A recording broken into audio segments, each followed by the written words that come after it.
peaceful protesters.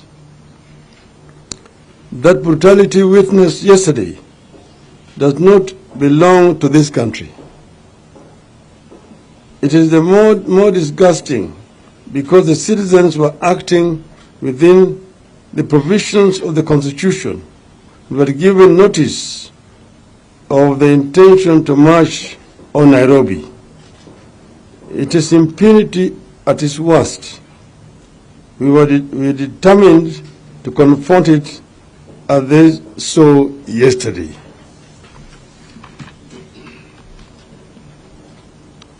We demand the immediate and unconditional release of all our people who were arrested yesterday. We appeal to our supporters to show up and stand in solidarity with our compatriots who are being held wherever they are, including the courts. In this struggle, there is no big or small fighter. The police are clearly the last straw of brutal Ruto. Ruto's greatest aspiration is to return Kenya to the old dictatorship, where is the unquestioned tyrant controlling everyone's life. While we condemn Ruto's brutality and the ruthlessness, we have come to the conclusion that our police shall never change unless we make them change. We therefore wish to make Kenyans know that we have put together a team of security and legal experts to examine the conduct and orders given by the police commanders to the officers on the streets that led to the brutality meted out yesterday.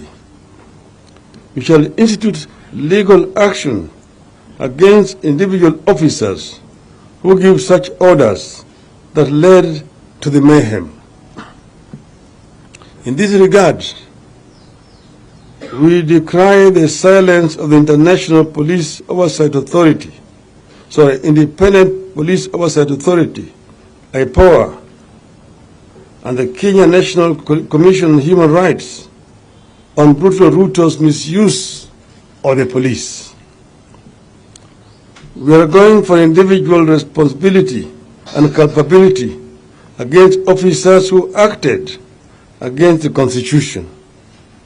So far, we have a case to file individual charges against Mr.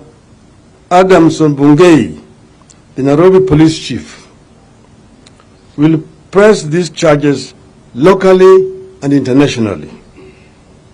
We will make Mr. Bungei and his enablers understand that the days when regimes could brutalize and butcher citizens with impunity are long gone. However, we commend those among the police who showed restraint in their actions and showed respect for the rights of their fellow Kenyans. We reiterate to our supporters and all patriotic Kenyans that this struggle is just starting. We are not looking back, and we will not be intimidated. No retreat, no surrender. Our issues remain as follows, fellow Kenyans. Number one, cost of living. We will not relent until this illegitimate regime understands that the people are hurting and that their suffering must be at the center of our priorities as a nation. We will push on until the cost of food, fuel, electricity come down.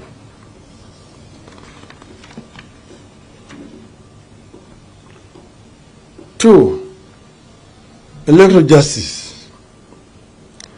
We will continue fighting the attempt to constitute a compliant electoral commission. Brutal Ruto must stop reconstituting the IEBC unilaterally and packing it with his puppets without the involvement of other stakeholders. At the same time, we demand that the 4 commissioners who were forced to resign because they differed with Mr. Chebukati on the results must be reinstated. We maintain that IEBC must open the servers and allow an independent international audit that will without doubt prove to Kenyans that brutal Ruto did not win the last elections. 3. Inclusive government. Brutal Ruto must stop the ethnicization and commercialization of the public service.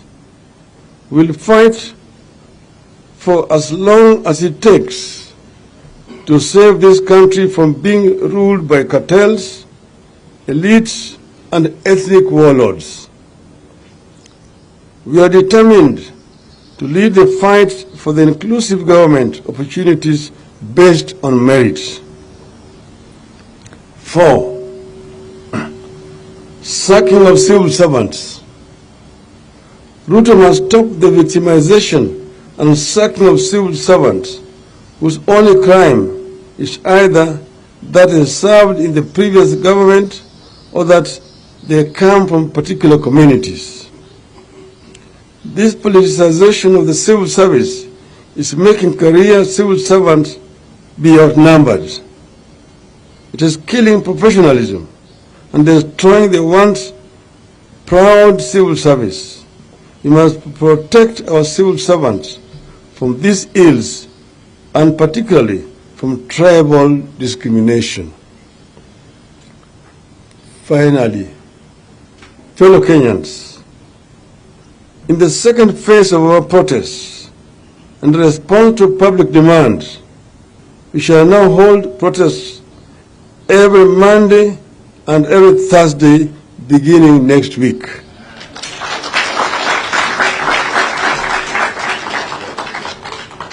True. We call for, secondly, we call for the boycott of Safaricom, Kenya Commercial Bank, and Radio Africa Media, particularly the Star newspaper, who have become enablers and facilitators of this brutal regime. These corporates have become the enemies of the people and are benefiting.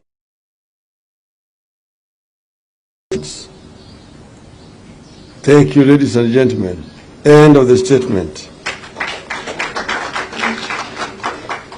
Nitaweza kuongeza kwa kifupi kwa Kiswahili. Kwanza, sisi kama Wakenya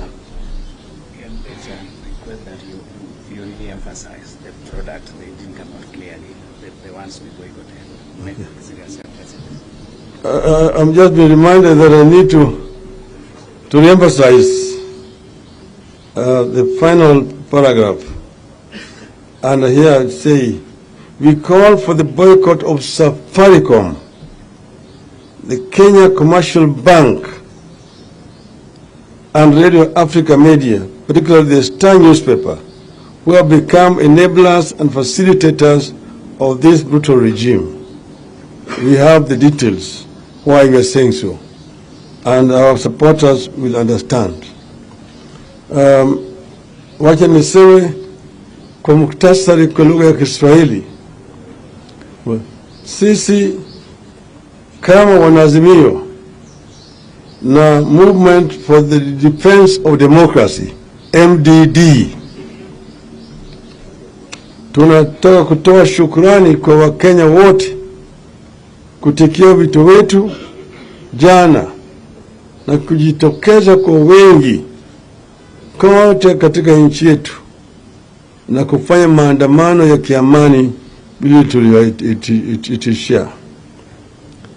Tunatoa shukrani sana.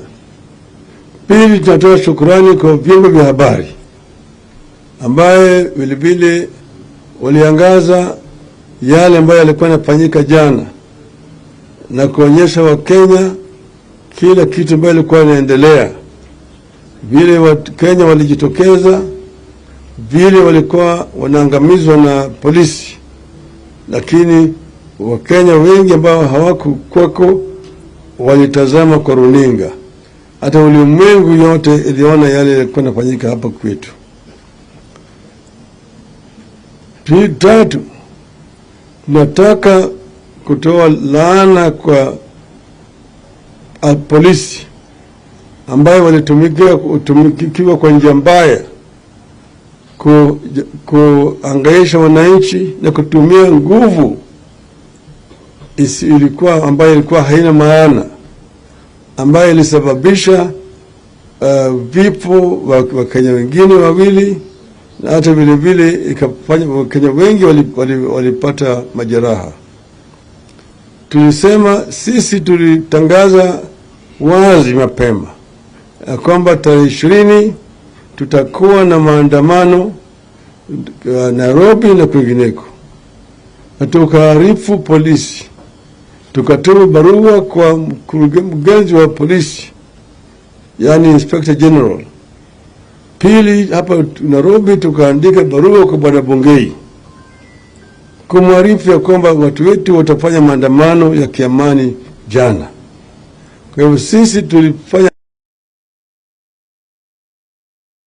kulingana na sheria na katiba la nchi yetu, lakini sisi tulihuzunishwa na vitendo vya polisi. Walijitokeza kwa wingi.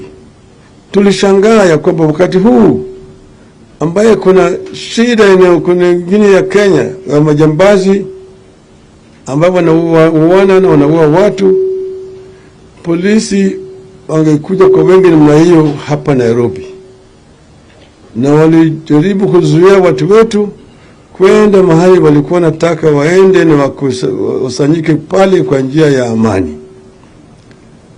Wakatumia vifaa vya mambo ya kutawanya watu, wakatumia